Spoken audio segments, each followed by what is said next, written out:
Something else I want to demonstrate is how the camera is focusing in video mode. So let's change the switch here from on to video focusing.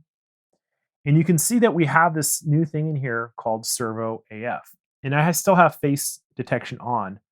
And what's going to happen is if I zoom in, the camera is also going to focus. It's going to continue to focus. It's going to track this. And this is something that we want if we're shooting people talking at the camera. Let's say you're doing vlogging, for example. You want the camera to be focused on your face, right? So I want to demonstrate a couple things real quick.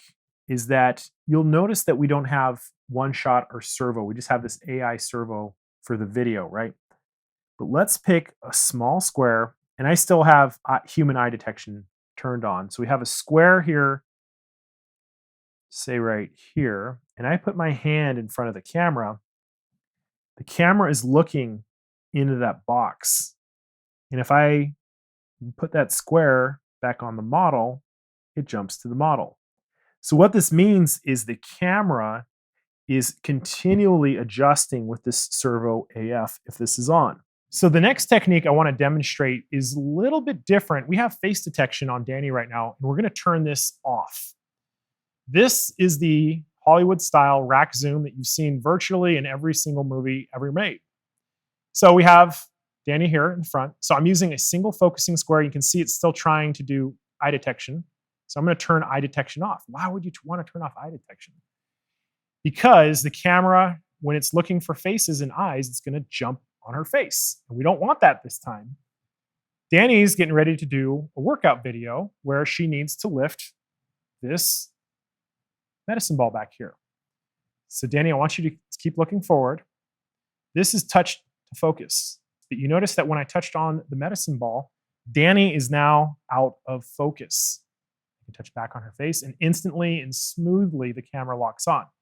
So when we're in this kind of a setup, we do not want to have face detection because we can bounce back and forth.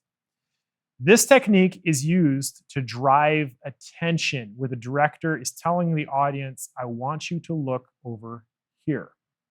So the way this is going to work is we're focusing on Danny. I'm going to hit record, so it's recording. Danny's going to start looking around, and when she sees the ball, I'm going to push on the ball, and now it's in focus.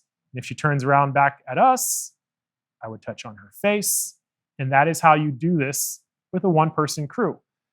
Before the Canon 70D in 2014, this was something that you had to do manually with the lens, holding the lens. So if Danny looks at the medicine ball, boom, and she looks back, we know that she's thinking about working out if we were to do this as a narrative type of shot.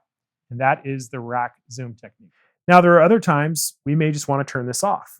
So movie servo turned off. Now we're in a manual mode for video shooting. And we can come in back to that page where we had the peaking, turn it on. It's going to work the same, basically the same idea when we're in manual mode. So these tools are always in here. We also have the focus guide. So just keep that in mind. Slightly different options when we're shooting for video. We have servo AF, which is a continuous focus. And then we also have the ability to turn it off, use our manual tools. We can use a rack focus technique. We can use eye detection, right? There it is.